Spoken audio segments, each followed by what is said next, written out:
Welcome to Live, Let, Thrive, a podcast about the Airbnb life, the share economy, and everything in between. Here are your hosts, Myka and Steve. Hello, hello, hello. And welcome back to another exciting episode Of Live, Let Thrive. What is up, Myka? Man. I'm chilling, Stevie Stacks. How you doing? Oh, doing good, baby. On this Friday episode, you know what that means. We're gonna have a little drink over here. Have some fun, cut up. You know how we do. This is episode 266 of your favorite Airbnb, VRBO, short-term, midterm, long-term rental podcast in the world, coming at you from Fort Worth and Arlington, Texas. Let's go. Tejas. Yes, sir. We got some good topics for you today. We're gonna just talk about everything from saving money. How can you save money on your short-term rentals? I've been thinking about this, Mike. I talked to you, off the air about, hey man, I don't know about these apps. Well, how can I save some money, man? Well, Google it. So we're gonna talk about saving some money on some apps. We're gonna talk about IKEA furniture. I'm gonna talk about that real quick, and talk about setting up, getting a bunch of information out there on our new revamped website for you guys, so you can come check it out. We can help you on your short-term, midterm, long-term rental journey that you're on. So thank y'all for joining us, and we're gonna have some fun today, Myka. We are the Men in Black today. Check it out. Yes, sir, we are. You're rock jocking my style, man. Rocking my all black, man. I put this t-shirt on, I had a collar shirt earlier today. I don't know why, but I had a kind of collar shirt. I had dinner, lunch with my little one over at first grade, And so I had a little black collar. It was still black, but I got home, and so I was like, okay, I'm gonna put this bunk bed together for him. This IKEA bunk bed. And if anybody does short-term rentals out there, I'm pretty sure you know how to turn an Allen wrench and make some IKEA furniture, or for that matter, Wayfair furniture, or any furniture that pretty much nowadays it's all Allen wrenches, right? Allen wrenches and Allen screws and all that stuff, all that fun stuff. So I said, I'm gonna change my shirt, because I'm gonna be going up and down. I'm grabbing the stuff out of the attic because I took it apart a while back. I'm putting it back together, and oh my God, it's right now it's 104 in Fort Worth, Texas. 104 degrees outside, right? 110 over here, man. Is it 110? Okay, it's a little hotter in Arlington, I reckon. So it's just stupid hot. It's just you can't go outside. You go outside, you die. Pretty much, that's it. You go outside, sun burns you to death, and you burn to a crisp and die. So imagine going into an attic in this freaking temperature, dude. So I've been back and forth, up and down in the attic, just drenched all the way through. But baby girl wanted her bunk beds. So daddy's got to do what daddy's got to do, right, brother? Woo! Hey, you putting a bunk bed in the attic? No, I had taken it apart. Okay. Because I put it together like about a year and a half or so, but crazy, she was like 2 at the time, maybe 1.5 or 2. My little Abby, she's a daredevil. She'll get on anything and she'll jump. She don't give a shit. She's a daredevil. So I was like, we had it up for a few days. We're like, okay, we gotta take this down. She's calmed down a bit. She a little bit. So I was now that they're at the age, okay, I could put it back together. It's all good now. Baby Abby ain't gonna go flying into the ceiling fan. Plus, it's in a different room where the ceiling fan ain't too low. We'll talk about that too a little bit, because you don't never put bunk bed. First of all, don't put bunk beds in a short-term rental, right? Don't ever do that. That works sometimes. I've seen a couple, but yeah. Let's actually talk about that. Go ahead. I've seen a couple. Okay, now it's a space. Okay, we'll talk about that. We'll talk about, because I have a buddy from work who, well, he's retired now, but he would rent out crash pads to like flight attendants and pilots and stuff like that, because he worked at he was a bag handler at American Airlines. So he would work there, and so he knew all the people, got some connections, and so he started building these houses. Well, first he started buying houses, turning them into crash pads, right? And then he would put, like, some rooms would have 2 bunks, some room would have 1 bunk, some rooms would have just 1 bed, and of course you paid accordingly. If you anywhere from $250 a month to like $500 a month, or whatever you need, right? So it's just crash pads, because in the airline industry, a lot of people live don't live in the city where they're based out of. You know what I'm saying? Gotcha. So a lot of people here in Dallas, they might live in California, they might live in New York, they might live in the Midwest, somewhere else. So they commute. So they'll work here all week or for a few days out of the week, and then they'll go back home. So they just need a place to sleep. They ain't trying to get a whole apartment.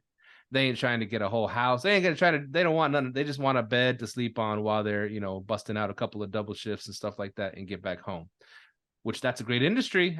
I'm trying to think how to bust into that industry myself, the whole crash pad industry, shared rooms. And we're going to talk about how Airbnb is big on rooms now. We could talk about that a little bit.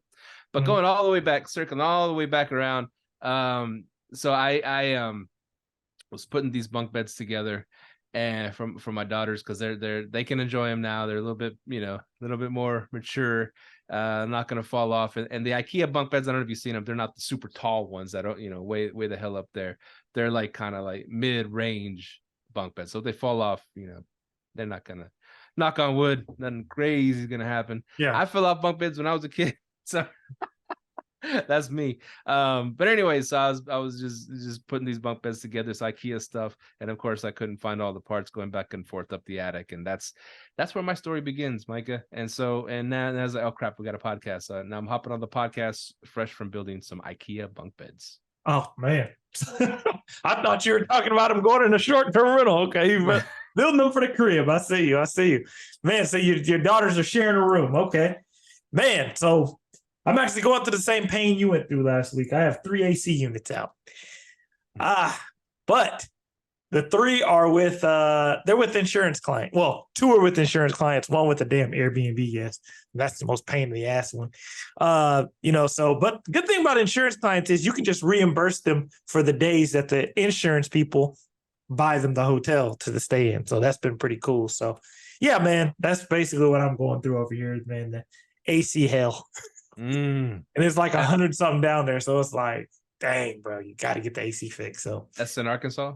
Yeah, man. I jinxed you, man. I told you all my AC stories last week, and I know, man, and it came on over here, so I'm gonna have to. I don't know. I'm thinking about going back to putting what's it called on everything, the home warranty, because they always fix mine. I don't know. They always fix mine. So I don't know. I told you they started off fixing mine, but I hit them. I hammered them pretty good that first year, and then after that, I think I was blacklisted. Okay. Like, were you hitting them up about everything? No. Well, the first 2 things was the AC in my house. The bottom one went out, and then the top one went out, and they fixed both of them, right? And after that, I think I called them out for a couple things, and they just started denying everything. And after that, I mean, I don't think they ever fixed anything after those two units that first year, which saved me about 7. One thing you have to understand. Also, what were you calling them out for, and then what was in the contract? You have to always do that too. If it was in the contract, they have to cover it. Now, yeah, that's the thing. Now, of course, there's so many, there's so much small print, like pre-existing conditions kind of thing like that. They're not going to fix some old piece of crap. Now, and I always heard about them in the past is they will put band-aids on the issues. They ain't trying to go replace your whole AC unit or nothing like that. They're going to put band-aids on the issue. They might keep it running. Like barely, and it works, and boom, boom, boom, which they did for me. But eventually these units were just too old to keep coming out and fixing them, and then they couldn't fix them no more. And so I've heard it put this way, because like pretty much like to get the bang for your buck from the home warranty places, it's going to be AC that they're going to fix for you, right? So you say, oh wow, AC goes out, they're going to fix it, but you're going to pay what, $50-$60 a month for their service, right? Then you're going to pay $100 for them every single time to come out. So if they keep putting band-aids on the issue, it's going to be a lot of money of them just coming out to fix it. And whereas if you just, a lot of problems, and I heard guys say this, if you just went ahead, bit the bullet, paid $8,000 for an inside-outside unit, got a brand new 10-year warranty, anything happens, they fix it, and you can finance that out. You pay $150 a month or whatever your financing is. I mean, you're paying Home Shield, $50-$60 a month plus $100 to come out every single time. Whereas if you just bought a brand new unit, financed it out for whatever 10 years or whatever, it'd be about $150 a month, and they fix it. They don't charge you every time to come look at it. So I mean, there's that argument too. Well, also it depends on what all you're calling them out for, right? Because it's more than just AC. So when I used them, I had the platinum and I called them out for AC. The reason why I dropped Home Shield though was I don't think it's because they were denying claims. I think I dropped them because I dropped them on one unit because they were taking forever to get out there. They had a bad service, contract with whoever they were working with. But yeah, you always have to read because when I always did it online, and you can select what you want. They have a service now. I heard Best Buy has it too, where they'll come fix your TVs. Shout out to Robert Neuendorf. He's the one who told me about it. I believe there's a new service where Best Buy will fix any of the electronics in your house. So I got to check that one out. But yeah, I don't know, man. But yeah, I'm thinking about it, but I don't know. I'm thinking about it because I got 3 units out. So, man, and I have to. And then thing about it is, all the AC people you call are backed up, and then my AC guy, my handyman, he hurt himself, so he's down for the count till this weekend. So he said this Saturday he can get out, but man, that's just like that's till tomorrow, and these things got reported being out on Wednesday or Thursday. So, but and if you're an HVAC guy in the summertime, man, you're making your money. Making your money. It's so many things to think about in this business, man. And this just being, a landlord in general, you got to think of these expenses and put away for it, like we talked about last episode. But yeah, because those thousands of dollars, man. And so you ain't putting nothing away, that just coming out of your pocket, and that sucks. So yeah, put some IKEA bunk beds together, fun times. I was thinking. I had asked you off the air. I was saying that because I have Hospitable, right? And and so we got about 50 units or so, right? And on Hospitable, and thing is, it's just, I mean, it has everything in one place. It's all it all looks okay, and you can do some things. It has all your listings in one spot, and you can fix them and stuff like that, and price them and all that. But it's just been so excruciatingly slow, man. I mean, so slow. Yeah, like to the point. I want to here's the 4 bars going across for the the calendar of these listings I want to correct, and to scroll up, it just starts spinning and spinning the wheel of death, until it finally catches up, and then you could click on something. But if you click it too fast, then it freezes. It's just like, God, dog, this thing is so freaking slow. That's one of the things I said. You gotta go with the growing pains of them, right? Because they weren't originally a PMP, they were a messaging company. So you got to go with the growing pains of Hospitable if you want to go with them. And that's why I've always said, and I said it multiple times on the show, get a PMP or a property management platform that is going to fit your needs and interview them. Hey, what are you guys doing with this? Are you guys looking to grow into these areas? Are you guys looking to use these channels? Are you guys looking to improve your messaging system?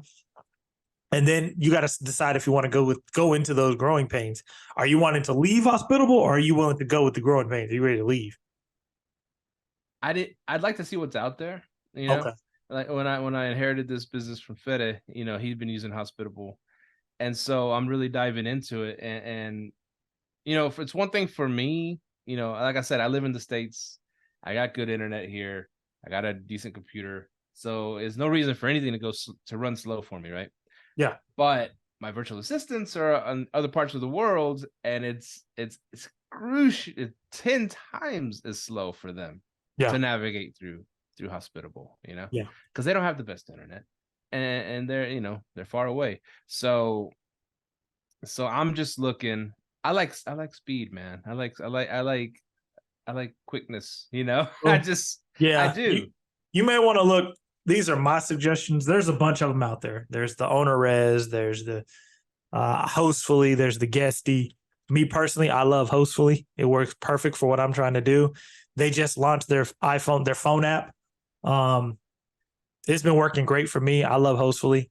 But the only reason I am with them is because they're looking to grow. And if there's an issue that you do have, they will try to fix it. Now, question, have you told Hospitable about what's going on? No. I haven't told him yet. Check them out. To him. Yeah, it might be something in your account. You never know. Yeah. That's slowing it all down. Yeah. You never know. So just reach out to them first. Reach out to them. That's one thing I always look for too, is if I reach out to you, how are you willing to fix the problem? That's one thing I love about Hostfully. They're willing to fix the problem. So yeah, reach out to Hospitable and just be like, hey man, this is what's going on. Hey, I got VAs in other countries. They can't deal with this type of slowness if it's slow for me, and just see if they're willing to work with you. I know, shout out to our guy, Mike Brown. I know he's real big on Guesty. I've used Guesty in the past, just what didn't fit my business model and what I was trying to do. But yeah, man, there's a bunch of them out there.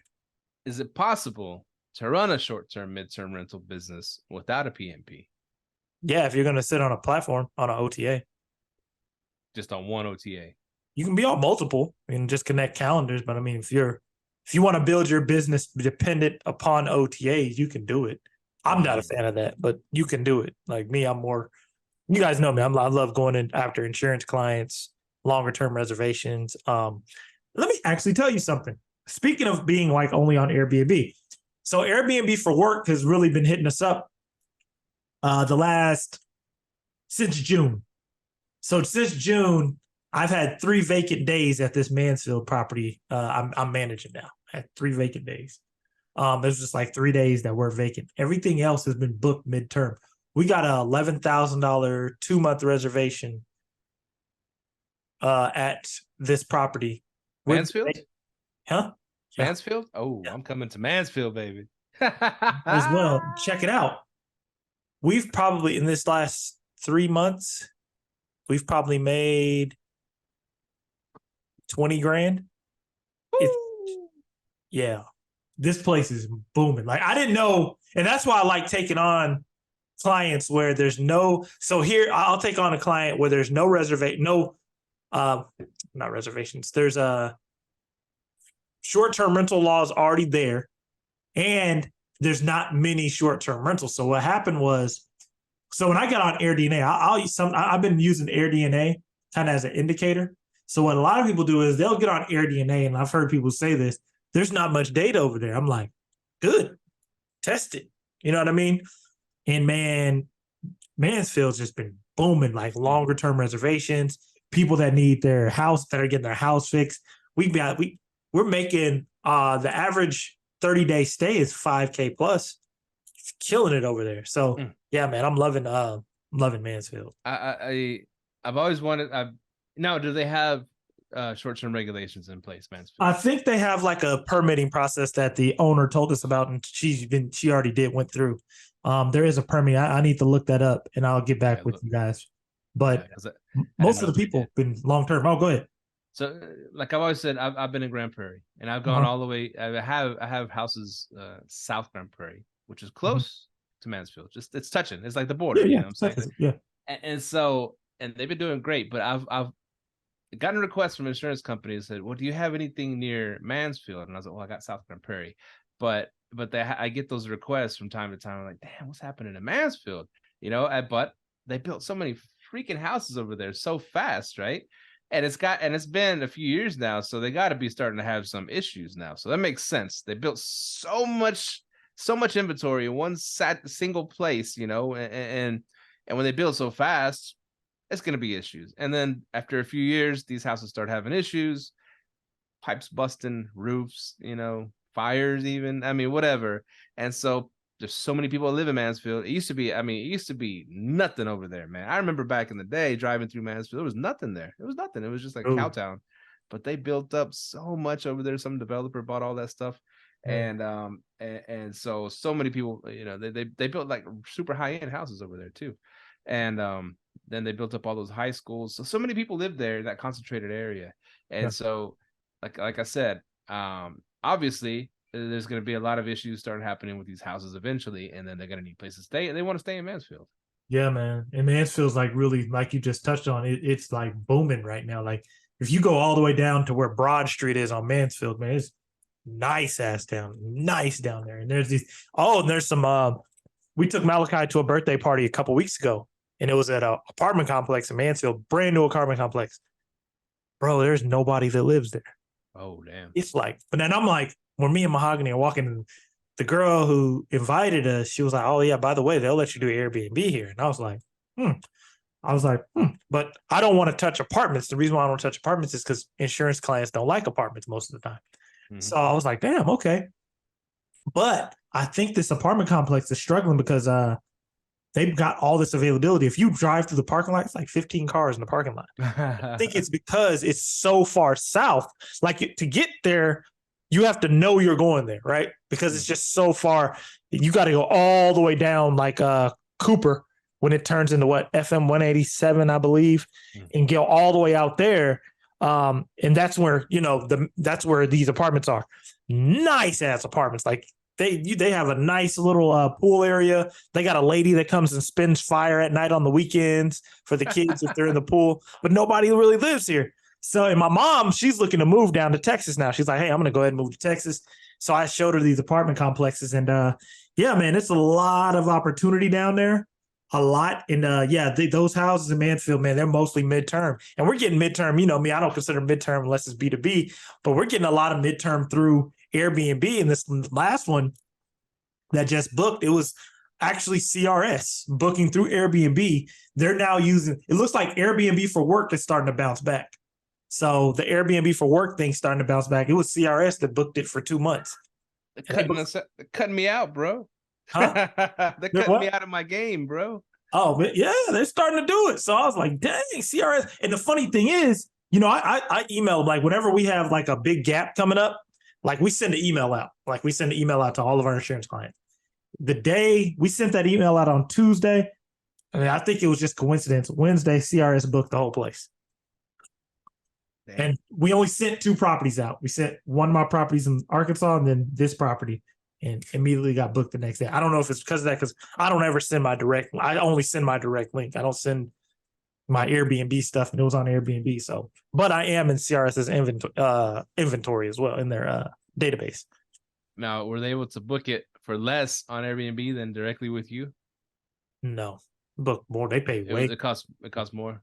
Oh yeah, they pay way more. If they paid $11,659 on Airbnb, they don't even include the taxes on their side that they pay. Damn. Yeah, they don't. No. Yeah, because they would have to pay the service fee, and the tax would be cut because it's long term. But the service fee and all that, yeah, they paid way more. Yeah, I'll tell you something funny that happened, man. Not funny, but here's my philosophy when I'm trying to build the company how I want to build it, where I don't have to be in it. You know what I'm saying? Yeah. So we picked up a client, has a house in Austin, right? Mm-hmm. Great area. And so I'm having my right-hand man, Manu, I'm like having him set it up and everything. And so because I want people to be hands-on and do these things. I don't want to be the one stuck doing everything. He did a great job, set it up and everything. We still haven't got the professional photos to come in tomorrow, but whatever. This is last week. He set it up, but he made it go live.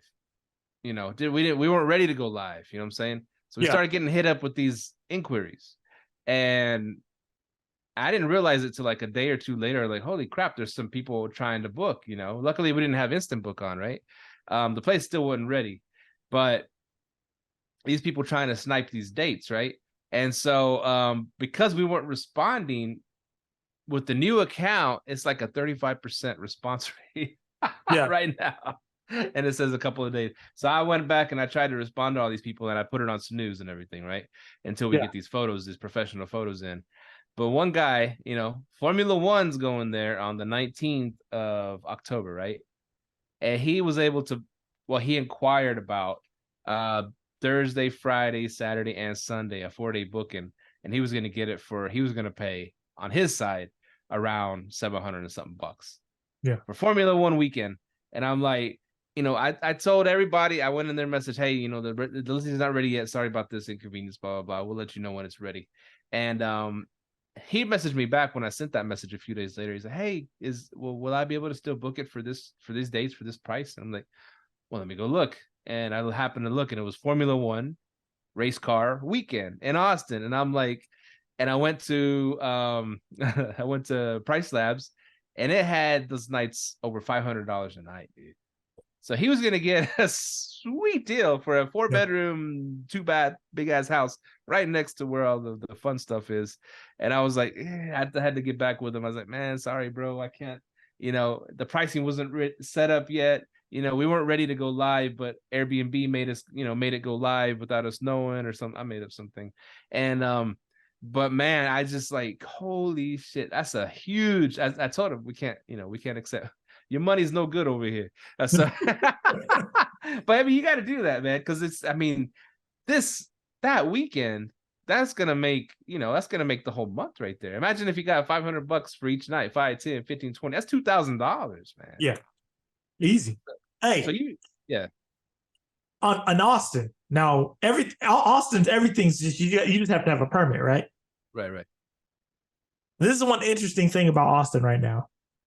Austin how I guarantee you Formula One's all sold out right now. Nobody has a place to stay. But go ahead. Yeah, go ahead.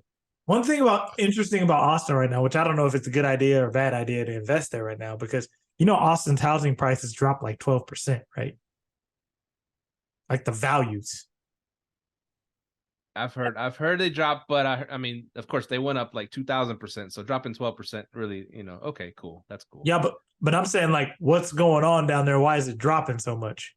I think to me, of course, I think the pressure from the interest rates means yeah, it is very strong. Plus, it shot up so fast. I mean, of course, if you're trying to sell something, if you're the realtors, you're gonna keep trying to push the envelope as far as it can go, right? To see where it stops, and then you have to contract back a little bit, right? You say, oh, if we can get 1.2 million for this house, let's try that instead of 1 million. Let's just try for 1.2. And then I think it's just with any business, you keep trying to find that top price, and then plus they were getting downward pressure from the interest rates too. So I think it's more that than just everybody's houses are fire sale in Austin. I don't think so. People are still moving. The whole freaking California is moving to Austin. So I don't think that's what it is. I just think it's the pressure from the interest rates plus the they just tried to see how high they could go with the prices. And okay. No, I mean, you see what I'm saying? Like the value of your home is dropping. Like the one you bought a house and the value of it's dropping. That's what I'm saying. Oh, what does that do? That has to do with comps, though, right? The value of your home, mostly it has to do with comps. So people that, if you bought at the top of the market, and then all of a sudden people can't get that no more because the interest rates have doubled since then, and you were going to pay $10,000 a month, now you're going to pay $15,000 a month. People can't afford that. So I just think it's all relative. I think it's more the comps.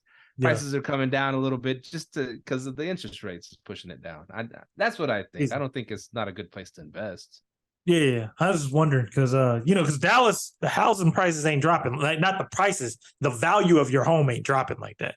Like it's staying steady because I think our last guest, shout out to Marilyn, she said the same thing. Like the housing market can't crash because there's not enough inventory. And then when I seen that report today on Austin, I was like, damn.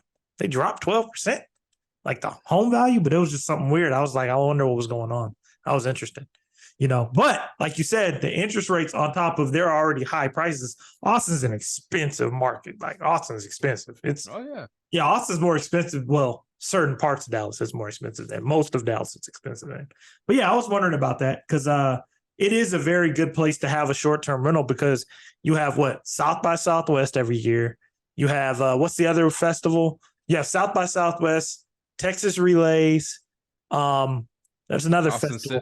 ACL, Austin City Limits. Austin City Limits. That's it. Yeah. So it's like it's always something going on in Austin. That's one market we don't really talk about much, but we're 3 hours down the road. But I'm very familiar with it because one, we had the timeshares there, and two, that's where Mahogany went to college. So we're very familiar with it, but I never thought about touching it. Now, how is that Austin home doing for you guys? Like I said, we're getting the photos. We're waiting to get the professional photos back tomorrow. Okay. And then we're going to enlist it with the professional photos. Try to get the top dollar. You know what I'm saying? Okay. And is that your first one in Austin? We got a ton of inquiries the first day. Like I said, a lot of people were asking, trying to book it. No, actually, we manage a duplex over there, and we run it as we rent it out as side A and side B. Plus, then we rent it out as one big unit. Right. And I'll tell you the truth. It hasn't done that good because it was a unit that our client picked up that had some issues. It's an older duplex, had some issues. Neighborhood ain't the best neighborhood. And so it has been struggling, man. I was able to put, when I took over the Argist, I was able to put her a 3-month tenant into one side. So at a pretty good price. The other side is still doing the short term, and I'm trying to land a midterm for that one. She's actually trying to get out of that one, trying to, to sell it, quote unquote, sell it to another arbitrager. And but like I said, it's not in the best area and it's not the best, house. And so that's why it's struggled. This one that we're picking up is in a great area and it's a beautiful freaking house. So there's so many variables in this. You can't just say, hey, is Austin doing good? Well, it depends. But what's funny about Austin, man? Let me tell you, me and my cousins back in the day, back when we were young, single, hitting the freeway, go kick it, right? We went to Austin, man, and we were like, the Yellow Rose. No, I didn't know Austin had bad neighborhoods. I've never seen a bad neighborhood in Austin. I'm dead serious. Like, I went to Austin, bro. My cousin explained it this way. He said, bro, that's the only place where I had to go look for the hood. Like, I never could find the hood. Like, damn, ain't no City Trends down here. Ain't no Metro PCS. I can't find it in Austin. Now, I talked to my boy. We're in the same mentorship. And I was like, man, he was talking to me. He goes, yeah, Austin has a hood. It's in East Austin. I was like, I got to go check it out. Now, is your place in East Austin? I believe so. Yeah, the one. Oh, okay. I need to go visit this place because I've never seen a bad neighborhood in Austin. Like I mean, it ain't a bad neighborhood. It's just not where people want to be, And it's not the high end neighborhood. It's just not where people want to be. Austin, people either want to be in the Domain or downtown. That's what I found. Right? Yeah. I either want to be in the Domain or downtown. Okay, so I need to check out this East Austin place though. We'll go ahead. Now in Austin, the hood comes to them because there's so many homeless people in downtown. Oh my God. It's just so many. And I started letting them do the tents and all that stuff a few years ago. And then I guess they ended up cleaning that stuff up. I said, man, come on, don't let it turn into LA. Do the tents everywhere and people don't make it turn into Portland, man. That's Portland. Seriously, man. Portland and Austin are the two most compared cities in the US, man. They act just alike. You mean LA? Portland and LA? No, Portland and Austin. They're the two most compared cities in the United States, man. Yeah, well, Portland lets them camp out anywhere they want, right? There's no rules. Same with Austin, ain't it? No, they got rid of all the tents. Like I was saying, they used to have tent towns and stuff, started letting that shit happen. And they cleaned it up pretty good. Yeah. But there's still a lot of homeless. See, Portland, man. Tell us about Portland. Let's invest in Portland. Hell no. Now, I will tell you, if you do want to invest, you want to invest across the water over in Vancouver, Washington. You can invest over there where I grew up. The thing about it is, matter of fact, I'll give you the biggest tip for Portland. If I would start up short-term rentals in Vancouver, Washington, and let me tell you why. Portland is one of the only cities in the United States that has a basketball team, but their city cannot host the All-Star game, simply being because they don't have enough hotels. And plus, if you build, and you don't want to be downtown because all your shit's going to get broke into, these fake protests that they have. But no, for real, so what I would do if I was really wanting to get into short-term rentals, I would invest in Vancouver, Washington. Shout out to our friend Aaron, who I stayed in his Airbnb in Vancouver when I've been up there. He had a really nice one in Vancouver. And the reason why I like the Vancouver side is because if they ever are, which I don't know if Portland would ever host an All-Star game because Vancouver's in another state. I don't know if they'd ever let the overflow go over there because now you're not only taking city money, but now state money, you know what I'm saying? If they're shopping across the bridge, but that is a good place to invest is Vancouver, Washington. I would literally buy something over there. I do plan on buying my parents' old house back. That is one thing I do plan on doing. And I might turn it into a short term. I don't know. I didn't know that there was a Vancouver, Washington. That's how naive I am. I knew there's a Vancouver, Canada. Yeah. I didn't know there was a Vancouver, Washington. I honestly tell people I'm from Portland because if I tell people I'm from Vancouver, Washington, they're going to ask if I'm from Canada. That's why all Texans, I tell them I'm from Portland. They're like, oh, the Trailblazers. Yeah, there you go. See, but I'm 5 minutes from Portland. You're 10 minutes from Portland. You go across the bridge, and you're in Portland. But so this was the tricky part about living there. So where you live in Vancouver, in Washington State, you pay sales tax, right? In Portland, you don't pay any sales tax. But now in Vancouver, you pay no state income tax. So what people would do is, if they lived in Portland, they go get a job in Vancouver, and then where they do all their shopping back in Portland, so they don't have to pay any sales tax. So where we lived in Vancouver. So we would have a job in Vancouver, Washington, then shoot back across the bridge, do all your shopping, you don't pay sales tax, and go back home. So you can really reduce your tax rate up there. Wow, that's crazy. So go ahead. Well, I visited a friend in Bellingham, Washington. Yeah, I know where that is. Which is right across the border from Vancouver, right? Vancouver, Canada. Vancouver, Canada. Yes, correct. Yeah. Up there, up north. And he said a similar thing. Taxes are so freaking high in Canada. People come across the border and they hit up Costco, load up their cars, and then they drive back to Canada. That's how it was, man. That's how it was. Taxes, for a politician, taxes it seems good on paper. Oh, if I raise taxes this high, it's going to make all this money for us, and we're going to pay for everything.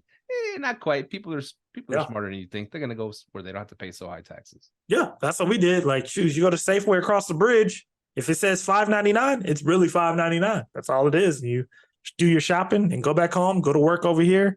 You ain't got to pay no state income tax. Just like imagine if. I think you could technically do it. No, you couldn't do it with Texas and Arkansas, Texarkana, because they both have sales tax, I believe. Yeah, they both have sales tax. So, but you could, like, if Texas bordered the state and you lived on that border, it's the same thing. Just go back across the border, boom, boom. So, but Portland would be a good, not Portland, but Vancouver, I would invest there. Even the surrounding cities, maybe even looking to Beaverton. Me and Mahogany actually stayed in a really nice Airbnb in Portland that was connected to someone's house. It was an Airbnb on this side and the other side. It was a duplex, really. That's really what it was a duplex. And they were renting out one side. And I think they have pretty strict laws up there, like most liberal places. They have pretty strict laws up there on short-term rentals. So, But a hobo can go and shoot up in the middle of the street and it's fine. Yeah, that's Portland for you. Yeah, man. But how dare you try to make money off your house? Yeah, they do. I don't know. I think the politics in Portland, they try to do things where they're trying to fix something, but they go about it the wrong way. That's what I think. What happens, So that's most everywhere, I think. Yeah, that's true. One more thing about that area. I mean, it is so beautiful over there. You got the mountains and the trees. That's the only part I miss. Oh my God, it's so beautiful. But my buddy, his sister lives in Seattle, Washington. I love Seattle. He loves going. Every time he goes skiing. But he told me, he's like, yeah, I'm bringing a couple bottles of whiskey, whatever the whiskey, Canadian, I don't know, whatever. He was bringing some bottles of whiskey over there. I was like, wait a minute, we're in the same country. Why are you bringing bottles to Seattle? That's weird. He goes, oh, because their liquor taxes are super high. So he goes, for example, if you're going to buy a $40 bottle of something over there, whiskey or whatever, he goes, you're going to pay another $40 in taxes. I was like, holy shit.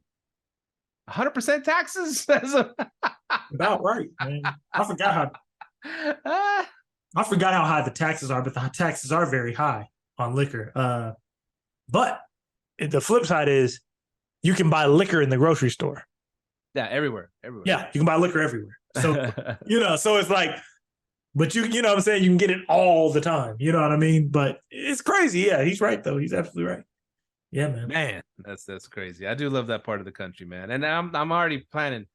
This summer has broken me, man. This Texas summer has broken me in a way, because I've told you, I've always wanted, and one thing in life since a kid, when I found out what it was, is to be a snowbird or to be a firebird. Because what a snowbird does, they go, old person, usually older generation. Yeah, they would live in South Texas during the winters up north, right? Mm-hmm. There are a lot of them from up north, Michigan or wherever, Minnesota. But in the summertime, they live up north, and they'd always have good climate, And I was thinking, man, they got it made. They don't have to suffer through this 100+ temperatures in the summertime, and they don't have to suffer for -20 temperatures where they're from in the wintertime. That's the perfect life. That's been that's my life dream right there, bro. Like, I don't ever want to be. See, I'm not a cold weather person. I don't like the cold. I just don't like it. So I could live in the Pacific Northwest, Seattle. I'll be very specific. I can live in Seattle during the heat during the summer. I could live in Seattle. It ain't too hot, ain't too cold. I could live in Seattle. Then winter months, I would like to live in California somewhere where it's warm. You know, I would love to live in warm weather at all times if I could. But yeah, I could live in Seattle up there. Like I do plan on, like, one of the things me and Mahogany want to do is we want to buy a condo out there. They have these nice ass condos, man, right across the street from the dock, like where the cruise ships go up to Alaska and down to California. Have these beautiful ass condos up there. I want to buy one of those. When you're bored, hop on a cruise ship and just go wherever you want to go for 7 days, however long. But yeah, I do want to buy a condo up in Seattle. Seattle's beautiful to me. I love Seattle. Like, we always have the debate. Me and my wife always talk about it. Which one's more beautiful, Oregon or Washington? For me, I always say it's Washington because they got the Puget Sound area. But, you know, it's what you're liking. Oregon does have beautiful, you know, the outdoors, all that's beautiful, the mountains and all that. But yeah. I guess what's cool about our industry, the short-term rental industry, short-term, midterm, is that, I mean, you don't have to be rich to do that. You don't have to be rich. Back in the day, owning 2 houses, holy crap, you must be rich. But not really, because you could either own 2 houses in 2 areas with 2 different climates that you could go back and forth to, or you can arbitrage a few, you know what I'm saying? And then when you're not there, you can rent it out as a short-term or midterm rental, and then it pays for itself. So I think that's the coolest thing. I think that's what, you know, all these cities and all these laws and all this stuff, but I think that's what we're eventually going to gravitate to. Yeah. I'm happy you said something right there, man. That's something I think holds people back. You don't have to be rich to buy houses. And I think that is what holds a lot of people back. They look at their income. Oh, I got to make this much to do it. I got to have this. And you're like, you don't even need all that, man. You just got to have the knowledge and the drive to learn. And then you can get involved. You know, you can get involved in this business, you know. So I don't have all of that. There's grant money out there. There's tenant money they'll give you to build something. It's so much stuff out there, you know, and that's why I want people to know you don't have to have a lot of money to do this. You don't. You have to have a lot of resources, but you got to be willing to go and get those resources and learn and put in the time and the effort. I like it. You got to have that knowledge in your head, man. Yeah. But what I was going to say about the summer has the biggest payouts, but the shittiest guests. That's how I feel about it, man. That's how I feel about it. And I feel like I feel like you have the biggest payouts, but you have the most complaining guests. You just have a lot going on when it comes to summer. You got AC units going out. With insurance clients, they can just go get put in a hotel. You just pay it back. So that's just how I feel about the summer. Like I wish this summer I would have had all insurance clients.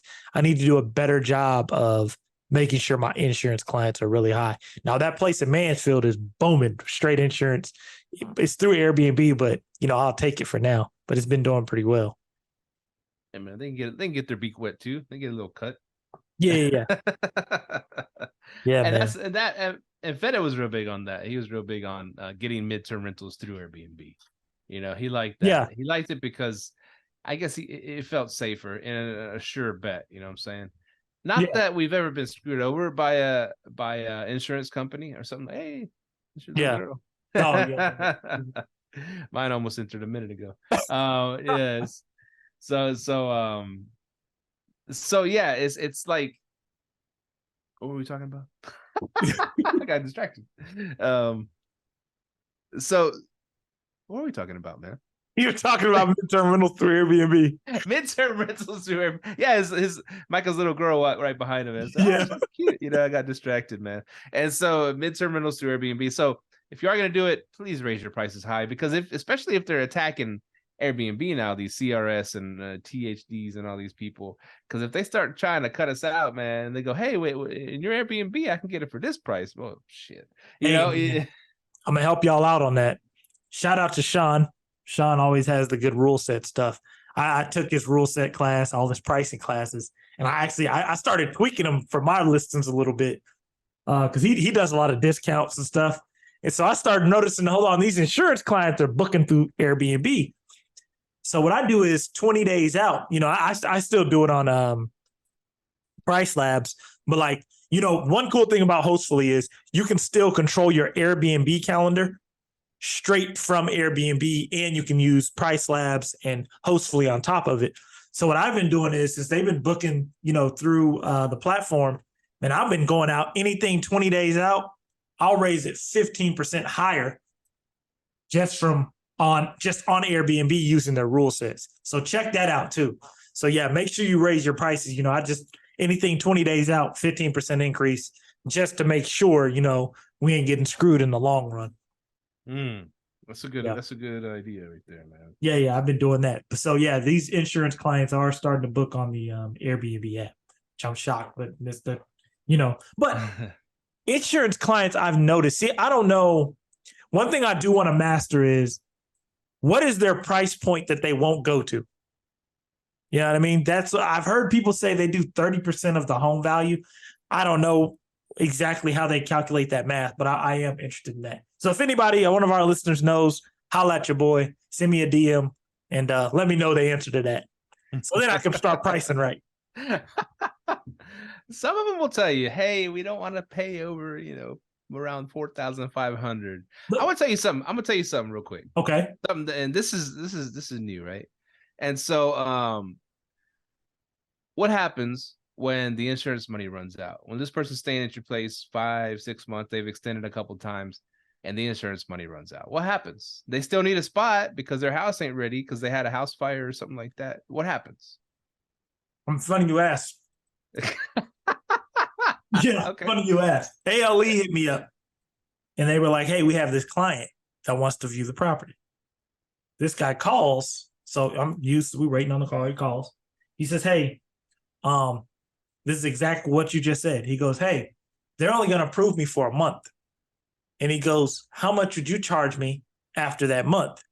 I'm like, "It'll be the same price, because I'm trying to get another insurance client in." But he was trying to barter it so I could lower the price after the insurance money ran out. So there is a thing where they'll go direct. But the thing is, do you want to take that lower amount, or are they willing to pay that on their own? And I'm like, would you really trust them to pay that on? Not trust, but I don't know. Because, they're paying $5,000-$6,000 a month on top of they're getting their house rebuilt, which I think the insurance covers their mortgage for a certain amount of time because most of the money's going back towards their mortgage that they're out of right now. I believe. I don't know, but don't quote me on that. But I think that's what's happening. So they have an amount for their mortgage and they have an amount for their housing that they can get approved for. So I'm interested to hear on that as well, what you do, because I had that guy ask and I was kind of like, I don't really want to. I could run the background check, but he straight up told me, I can't afford that, the $5,000 that the insurance is paying for me. Mm-hmm. So, because I've had usually most of the time when you have someone book for a month through the insurance, it's because they don't have anything else left. So I'm interested in that as well. To me, I'll go direct. I'll go direct with the client. You will? At a discounted rate. Okay. Because here's the thing, especially with a client that's already paid you. Let's just say they paid you $5,000 a month for 6 months already. To me, I look at it like, man, my rent's been paid for the year. My utilities been paid for a big chunk of it for the year. Anything after that's gravy. If I could just keep them in there, keep going a few 2 or 3 more months at a discounted rate, but I'm still profiting, I'm happy with that, man. I'm not trying to get too greedy, because you could just like, oh crap, try to put it back out there, and then there's no bites, and then you're back in the Airbnb or short-term rental world and trying to make some money, and it could get back to that. I like guaranteed money for as little work as possible. Now, when you're taking the discount, are you now running a background check on them? I didn't. I haven't. I know. I probably should. But they actually. The company sent me their credit and stuff like that before before they signed with us. And income as well. See, because that's my biggest thing is your income. But most of the time they have insurance, they usually have pretty good income. But I would rerun you know what? Take that back. I run a background check on them beforehand because they run through Avail. And when they go through Avail, you know what? Maybe that's why they're doing Airbnb now. It cuts the application fee, but you're still paying more though. Mm-hmm. Maybe that's what it is. Because the lady who came and booked it, she said, "Hey, I'm with CRS. This is what we're doing. I'll send you the client's information when it's time for check-in. And we'll send them the ID and everything." And I was like, okay. Maybe they still want to go through the hassle. But right. I like that hassle to me personally because I rather know who this person is. You know how I feel about Airbnb. Like, especially, and I even told the client that I manage it for, I don't like taking long-term reservations through Airbnb anyway. I just feel like you're putting yourself at risk. You know, without a security deposit. Exactly, right. That's what it is. Now after you discount their rate, are you making them pay a security deposit? Well, no, because I'll tell you why. Don't jump on me yet. No, I'm wondering. Because whenever they signed, here's what I found out from the insurance people. Okay. Whenever they or corporate housing providers, the security deposit that they pay whenever they sign with us, you know what I'm saying, is from them, is from the client. So maybe THD or CRC, they facilitate it and pay us, you know, with the check and everything, but the security deposit comes from the people that are going to stay with us. So I've never tried to make people pay like a $5,000 security deposit because I think that might be a deal breaker because it's coming from the actual guests that are going to stay with us. So that being said, with the security deposit that was already in place, I was cool with it because I knew that they paid it out of pocket, not THD or CRC. So no. Yeah. So hold on, when you get the check from THD, it just has THD's name on it with the security deposit, right? Right. But it comes from the guests. It comes from the guests. Okay, so which makes sense. For THD, it makes sense. Correct. So when your lease is up with them, you return that security deposit, right? Right. So then now there's no money on the line. That's what I'm asking. Yes. Yeah, you're correct. Okay. You know, after they move out, you know, and this is a weird one because after the extension. After the extension, I'm talking about when you deal direct with the clients that were staying. Yeah. So if they're still staying there, how am I going to go in there and then, you know, assess everything and give them their security deposit back? So to me, it just carries over. But you would have to give it back to THD or whoever.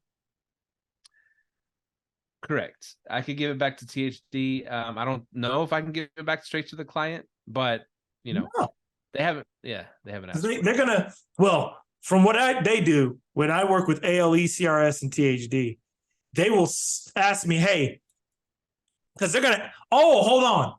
Is the client telling them that they're continuing to stay without them? Now, if that's cool with me. You know, actually, they did because, and here's why. Okay, that makes sense then. Because this client had like 1 or 2 more days left on their insurance to pay for housing, right?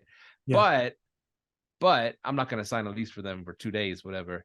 I signed a lease for them for whatever, you know, a couple months. And they asked me actually, "Hey, could you send me an invoice that I paid for another month to stay with you so they can the insurance company will release the funds to me for these extra 2 days." You know what I'm saying? Okay. So they I guess whatever their insurance is, it pays for 6 months of housing, and they've been there for 6 months and 2 days. So or 5 months. I don't know, whatever it is, they still had like 2 days worth of a housing. So, but THD wasn't going to extend them out another month or 2 months or whoever it was that we're dealing with. Yeah. But they still had that money. So they said, "Well, just show us proof that you're still staying there and you're going to pay them, you know, on a lease or whatever, an invoice that you paid this money, and we'll release the funds directly to you." So they sent them the money. Okay. Because I was wondering that because they usually hit me up like, "Hey, Myka, hey, how was the client after they left?" But I've never seen. I guess you'd have to be teaching me because I've never dealt with someone direct after the insurance money runs out. So, but that guy did call and ask because he was going to straight up telling me, hey, the insurance money about to run out. I got 1 month left. Can I stay with you now and then take a reduced rate? But the rate he wanted to give me, it was below. I wouldn't have made no money on, keeping lights, water, and gas on. So I was like, man, I can't do that, So I was like, hey, man, you should look into, there's other places, long-term rental places that may be a little bit cheaper than mine, So I gave him put that bug in his ear. But yeah, I was wondering, because I don't think I've done anyone direct after the insurance client, after the insurance runs out. Now I have went direct with Hello Landing people. After now I've done that. I have gone direct with them. And what I've done is, because those refrigerator magnets are in all my place. Hey, if you want book direct with Airbnb, you get 10% off. So the Hello Landing dude, he hits me up, because Hello Landing gives you their information after they check in. He hit me up. He goes, hey man, I see that there's a 10% discount off of if I stay direct. I was like, yeah. And so, I think Landing charges a booking percentage or whatever.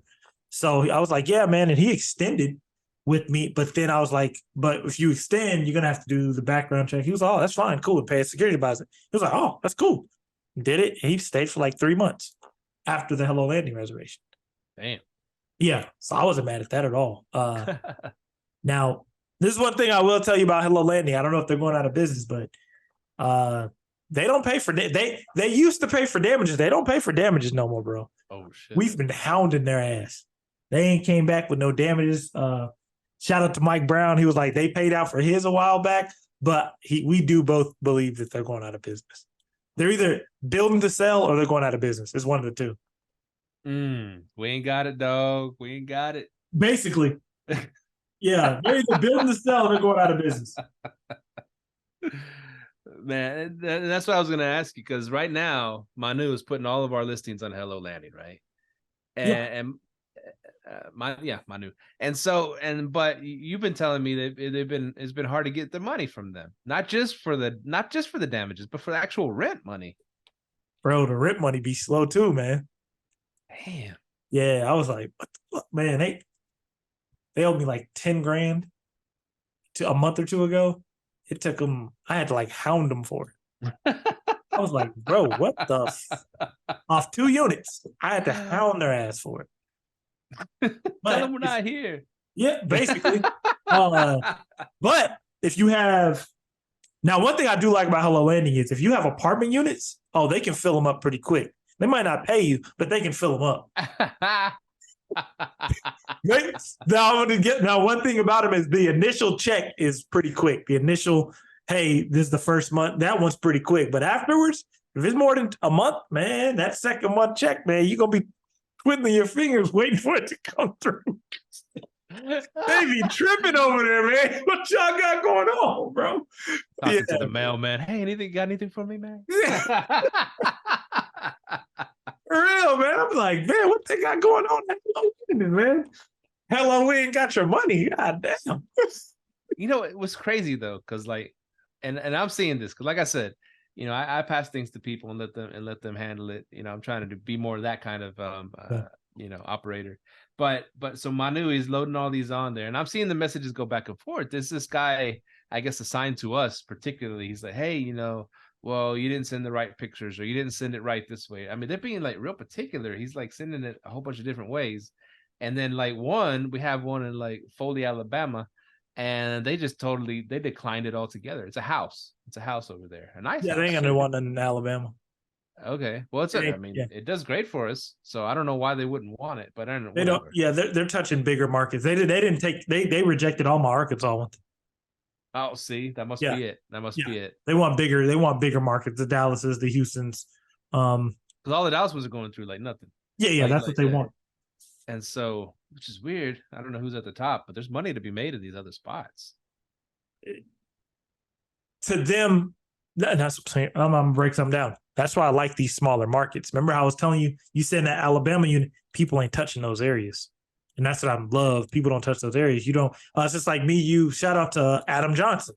He was like, I don't need to make a whole lot of money off these, but for the price that I'm getting them for, you can't beat it. Because that house, okay, the house I just bought and refinanced, I refinanced at 7%.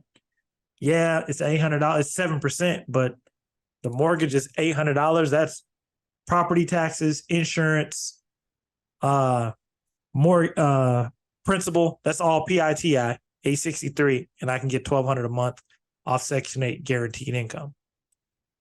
Same with Airbnb. I have a house, the mortgage is $860 on it, and I can rent it out for $3,000 plus on Airbnb. So your number, I think they're looking at the overall number, right? They're looking at $5,000-$6,000 a month. I'll take $3,000 a month, and I take bigger cash flow. See what I'm saying? So I think that's what they're looking at. They want the high end. Plus, they want where people are moving to and moving, like where there's constant foot traffic. Arkansas, Alabama, you got to go find the foot traffic. You know what I mean? Or the great thing about Airbnb, they can find you. Yeah. But Nice. think about also another thing is those insurance clients are really high in like the Alabamas, the Arkansas, because there ain't too many people doing it. So you can dominate the insurance market. That's what I've been doing. That's what's up, man. Yeah. HELOC, real quick. I'm gonna talk HELOC. Home equity line of credit. So I was looking first. I went to Wells Fargo, of course, and of course they have a little thing on their website. It says we no longer offer HELOC. We're not currently offering HELOC products right now. And so I said, okay. I went through my credit union, my credit union at my work, and there's a HELOC product on there. Oh, cool. Let me check it out. And you can fill out everything online. So I filled out everything, blah, blah, blah. How much equity you think, how much you want to take out, blah, blah, blah. It asks for, pay stubs or income verification, your information. It asks for a bunch of stuff. And it says, okay, submit. We'll be back with you in about 24 hours. This was a few days ago. And I'm like, they ain't got back to me. So I called my local branch of the credit union. I was like, hey, I filled out a thing for the HELOC, and it says you are supposed to get in contact with me and this and that. She goes, oh, that's like, 45 to 60 days out before they can get back to you. He goes, the thing is, everybody wants the HELOCs right now because the interest rates are so high and nobody's refinancing. Yeah. And so, so everybody's trying to get HELOCs right now, man, because they got all this fucking equity in their houses because it shot up like 2 or 3 times what they bought them for. But nobody can get to that money, man, because it's all freaking. I got one. I paid mine back after I refinanced my house, and I think I said it on the last cast. They called me and they were like, "Hey, man, do you want to get a bigger line on your HELOC?" And I was like, "I'll talk to you guys a little bit later about it," because I was like, "Man, I'll take my little 70. I got like 70 grand right now. They can up it to like over 6 figures." So I was like, "Oh shit, man!" So I'm gonna hold on right now. But one thing I will tell people: if you do get a HELOC, make sure that's recycled money. You're getting it back quick because it's a 10-year cap on it. And that 10-year cap, you can either extend or they may say, hey, you got to go ahead and pay it all in full. So just make sure you're real careful with HELOC money. And I could have told you, Wells Fargo, you should have hit me up. Wells Fargo is only doing personal loans right now. They're only doing business loans and personal loans. Plus, they're making phantom accounts on your shit. That too. But, if you guys want a faster HELOC, go check out PNC. PNC might be able to get it to you in 30 days. PNC. Yeah, PNC's giving them out. Man, I love PNC, man. I love them. That HELOC I got, man. I have a good relationship with them. So, yeah, check out PNC. They might be a good one for you to get a HELOC. But one thing I will tell everybody, I told everybody this back in 2020. I said, in 2020, get a HELOC and refinance everything. And that's what I did. I got a HELOC and I refinanced everything to a lower interest rate, man, and it was booming. And 2 years later, interest rates are going crazy. And then 3 years later, interest rates are going crazy. Man, I'm telling you, back then, everyone's like, oh, no, don't do it, man. Get the good, what do they say? Get it while the getting is good. Yeah. Yeah, you don't want to get this good, man. So now the people who have the HELOC, we out here deploying as much as we can. But yeah, that's one thing though. Be careful with those HELOCs because I have a HELOC, a BLOC, and a PLOC, and I got all 3. And it's you can use them to really build up, but you got to really you just got to keep a firm grip on the time frame that you have them because you don't want to be waiting last minute. That 10 years is up, and you either got this big chunk of money out there that you can't pay back. So yeah, That's what what is the BLOC and the PLOC? What is that? Business line of credit and personal line of credit. Okay, cool. Now my business line and personal line are actually with Wells Fargo. That's how I know they're no longer giving them out. So everybody who has business lines and personal lines right now at Wells Fargo, we're winning because they ain't giving that shit out no more. They like, you should be receiving statements from Wells Fargo saying, hey, we'll give you a 16% personal loan.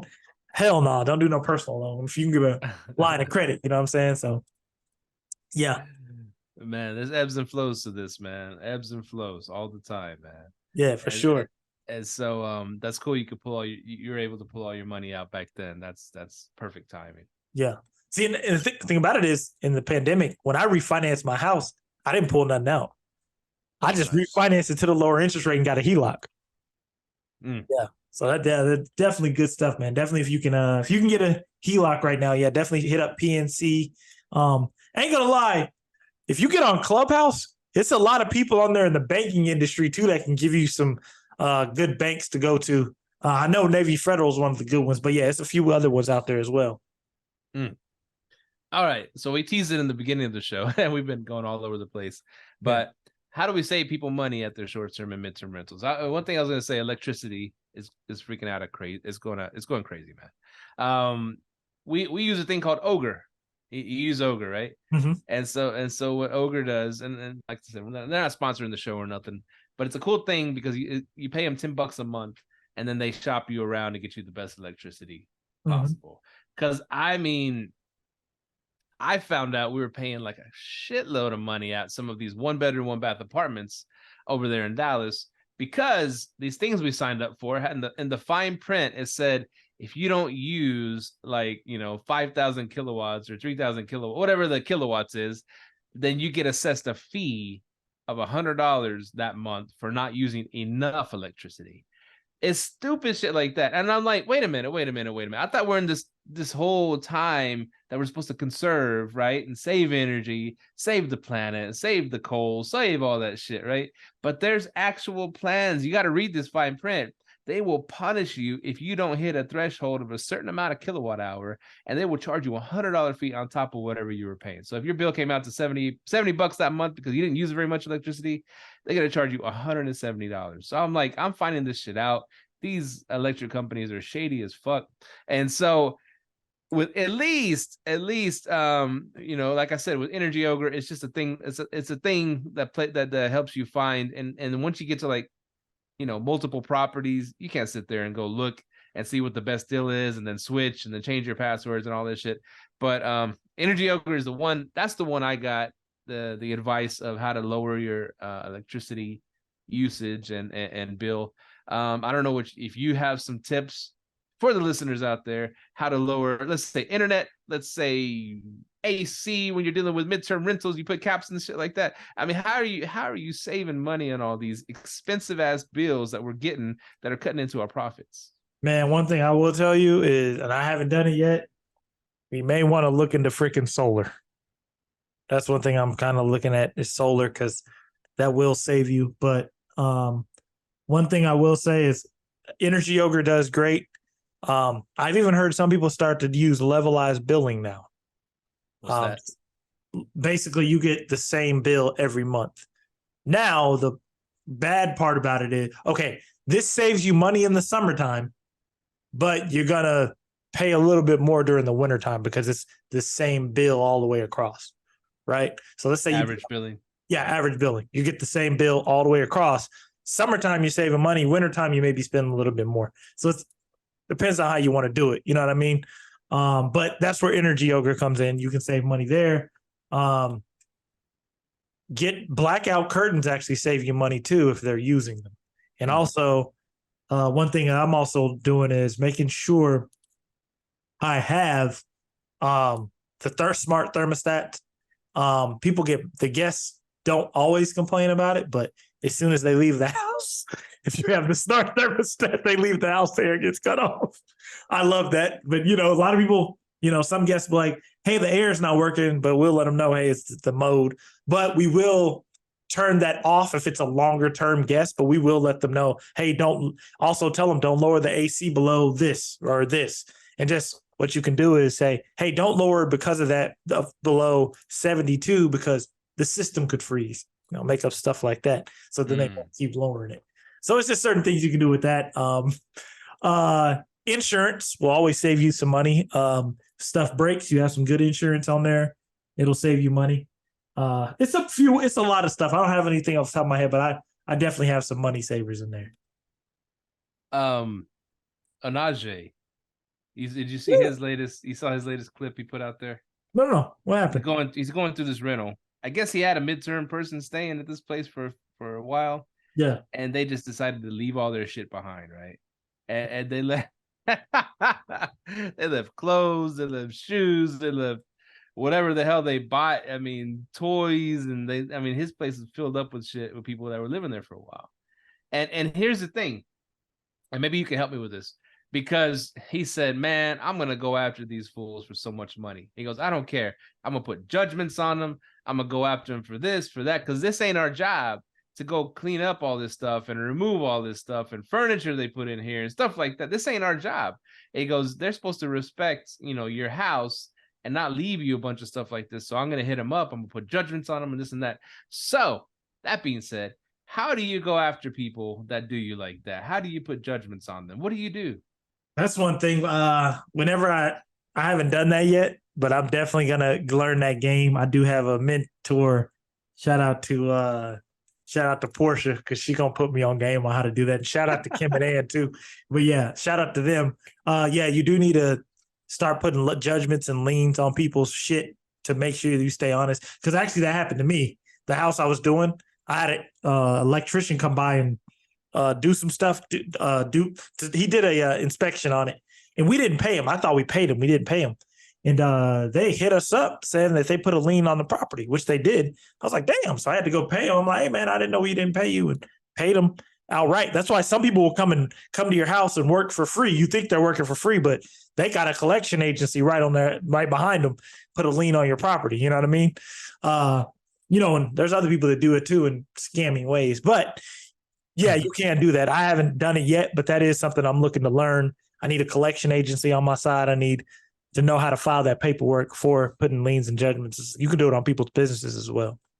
Yeah. I mean, it's an important part of the game because, I told you a few weeks back, that my very first house I lived in, we turned it into a rental, and those people, I finally got them out of there, pit bulls, all kinds of stuff, tore up everything. They left a bunch of shit behind too. Like a hoarder house. And all that I got to pay for. And they're already broke as fuck. They already have judgments and all kinds of stuff on them. Not like I could get anything from them, but it's the principle. Like Anaje was saying, it's the principle, man. We got to go after these people so they'll know not to do this to the next landlord, because we're all in this together. See, and I think I'm with them on that. You know why? So that guest who left marijuana in my place and smoked it out. You do have to go after him. And you know what's crazy? This dude had all 5-star reviews from all his past stays. So I'm like, I bet you one of these assholes, because I know this ain't the first time he did this. I bet you one of these assholes left him all these assholes, our new hosts, left him a good ass review. Now he's smoking out people's shit. So I left him a 1-star review, and I sent him like a $1,475 fine. Oh, wow. $1,400 for ozone smoke, and another $75 for a kitchen cabinet that got broke. What I did was, I put everything in there. I put the big bag of weed he had. I had all the weed butts that was all around the house. I told him, hey, he smoked out my place. This is what he left.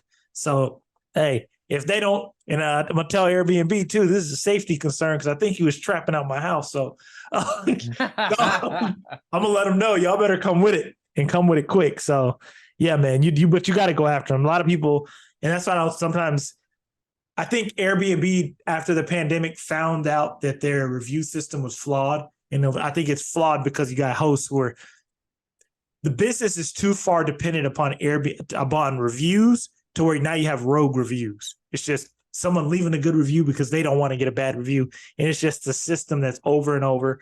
And I'm happy those people are starting to hop out of the game. And happy the professional hosts who, hey, this is a bad guest, leave them a bad review. Yeah. Amen, man. And we got to hit them up, man. I mean, it's just because, like I said, we're all in this together. We help out each other. We don't want bad tenants to go to someone else. We don't want bad tenants to come to us. So, it's just the principalities involved, Smokey. You know what I'm saying? Exactly. It's the principle. Man, it's the principle. Well, cool, man. We've been at it for a while on this one. We just meandered on. We had a guest that canceled, and we're like, me and Myka can always get together and cut up and have a good time and throw some knowledge at y'all. A little bit of knowledge. I don't know how much knowledge you got from this one. Maybe a lot. But y'all like hearing us talk for some reason, and we like hearing y'all's reviews on us and interactions with us, and so that makes us feel good, man. Shout out to everybody that's been messaging us. Jerome, what's up, Jerome? We haven't said hi to Jerome in a long time. What's up, Romy Rome? For real, man. Shout out to Romy Rome. He's the midterm king over there, man. Shit. I gotta hit him up. See the midterm king. I gotta hit him up. But yeah, man. Glad to keep on doing this show. We had episode 266. We're about to be at 300 soon, man. I'm happy we're still doing this business. We've made changes. You know, we've been doing this for 7 years now, and we keep making changes, and that's what I love about it. And we keep on going, learning, and the sky's the limit. We're an open book, man. We tell you all the good, bad, the ugly, and the people appreciate that. Yeah. We're not going to come at you as gurus because, hey, if someone says they know it all and they can sell you the secrets, then they're probably trying to scam you out your money. You know what I'm saying? We don't know it all, but we're learning. Every single day I learn something new in this shit, man. And every single day, not even just short-term rental stuff, but even just business stuff in general. I'm always trying to keep learning. Yeah, man. One more thing. You put caps on your electricity and stuff for midterm rentals. Mm-hmm. Okay, cool. That's what I love about midterm. You can put a cap on it. That's why I like it more than Airbnb. I know, right? By the way, I tell people, if you're getting people midterm through Airbnb, it ain't really midterm because it's B2C. Get into B2B sales. That is the only way to run it. That's why I'm going business to business. Business to business. There you go. That's why I'm getting out of the Airbnb space. I am not a business to consumer person, man. I'm business to business. Business to business. Straight up. Cool, business to business. Where can people find us, Myka, man? Find us, liveletthrive.com. Send us an email, liveletthrive@gmail.com. Next week, we got to have our new email addresses. Actually, you can start sending us after Monday, after August 28th. You can start sending us emails at info@liveletthrive.com, Myka@liveletthrive.com, and Steve@liveletthrive.com for those personal questions for the whole podcast, do info. But yeah, find us there. Follow us on Instagram, TikTok, all that good stuff. And thank you for continuing to be a listener of this awesome podcast. 7 years in the making, and we are out. Peace. Later. Thank you for tuning in to this week's episode of Live, Let, Thrive. Be sure to tune in next week for all the latest in the world of Airbnb and all that entails. Bye-bye.